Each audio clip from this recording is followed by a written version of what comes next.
Assalamualaikum warahmatullahi wabarakatuh. Saya bernama Sahilan, salah seorang guru dari guru PAI Pendidikan Agama Islam dari SMK Negeri 1 Subang. Dalam kesempatan ini saya akan sedikit menjelaskan secara singkat materi tentang khutbah, tabligh dan dakwah.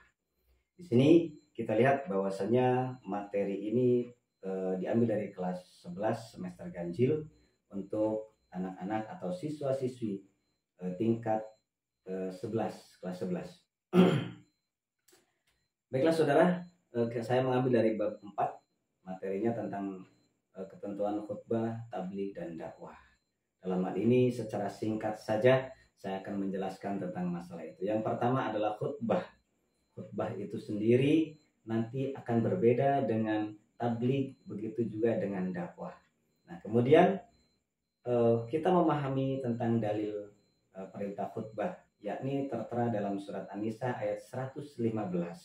Itu dari ayat Al-Quran. Kemudian juga selain daripada ayat Al-Quran, ada dalil yang menerangkan tentang khutbah, yakni dari hadis Rasulullah SAW dari Jabir bin Samurah radhiyallahu anhu yang diriwayatkan oleh Muslim. Hadis riwayat Muslim. Ini dua dalil ini adalah tentang khutbah. Kemudian pengertiannya menurut bahasa khutbah yakhtubu, penceramah atau pidato. Kemudian sebab bagaimana melakukan khutbah itu dari rangkaian ibadah, kemudian fenomena alam, kemudian perlunya pembekalan dan sesuatu hal, maka dilaksanakanlah khutbah tersebut. Kemudian syarat khutbah, untuk syarat khutbah sendiri laki-laki balik, menutup aurat, melakukan dengan berdiri dan seterusnya. Kemudian syarat materinya bersumber dari ayat Al-Quran, kemudian materi sesuai dengan perkembangan zaman dan seterusnya. Bagaimana dengan rukun khutbah? Membaca hamdalah, membaca 2 kalimat syahadat, membaca sholawat kepada Rasulullah, membaca Al-Quran, pesan takwa dan juga membaca doa. Kemudian macam-macam khutbah, ada khutbah Jumat, kemudian juga khutbah Idain, Idul Fitri dan Idul Adha. Kemudian khutbah selain khutbah Jumat dan Idain seperti khutbah setelah sholat istisqa, itu juga ada khutbahnya. Bagaimana hikmah daripada khutbah tersebut? Dapat menyampaikan pesan atau ajaran Islam kepada jemaah.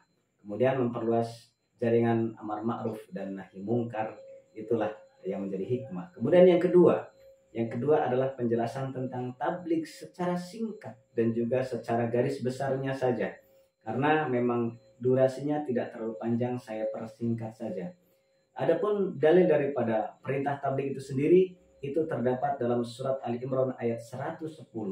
Ini bisa kita lihat, kemudian juga bisa kita telaah ayat Al-Quran tersebut. Kemudian juga ada dalil dari hadis Rasulullah SAW yang diriwayatkan oleh Abdullah dari Abdullah bin Amr, diriwayatkan oleh Bukhari.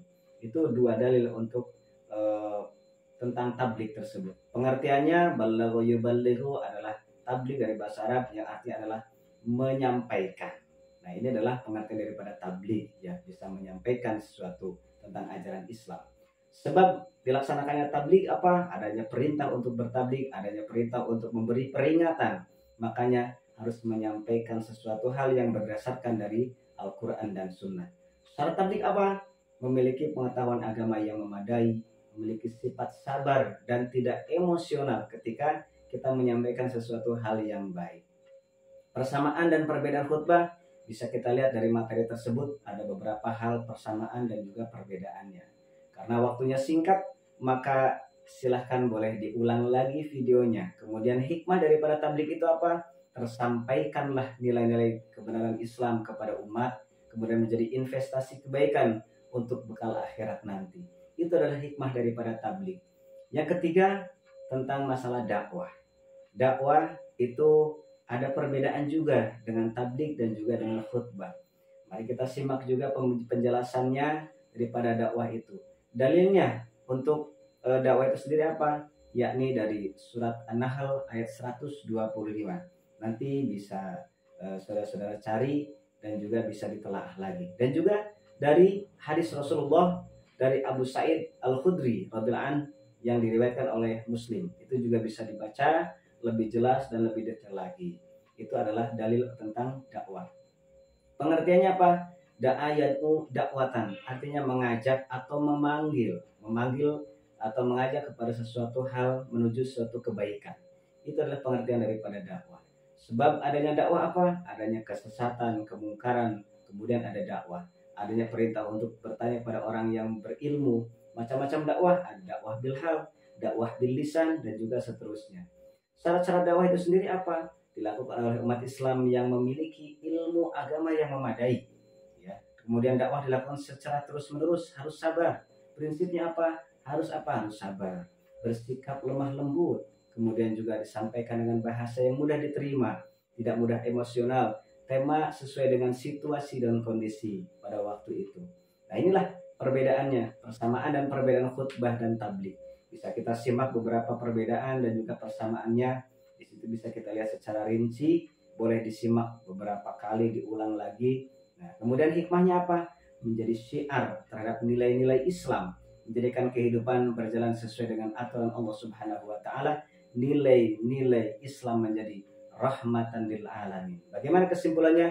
Ajaran Islam menyeru kepada setiap umat Islam untuk menjadi pelaku amar ma'ruf nahi mungkar dengan arif dan bijaksana. Terima kasih.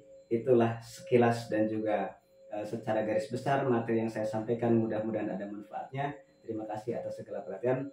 Mohon maaf atas segala kurang. Wallahul muwaffiq ila aqwamit thoriq. Assalamualaikum warahmatullahi wabarakatuh.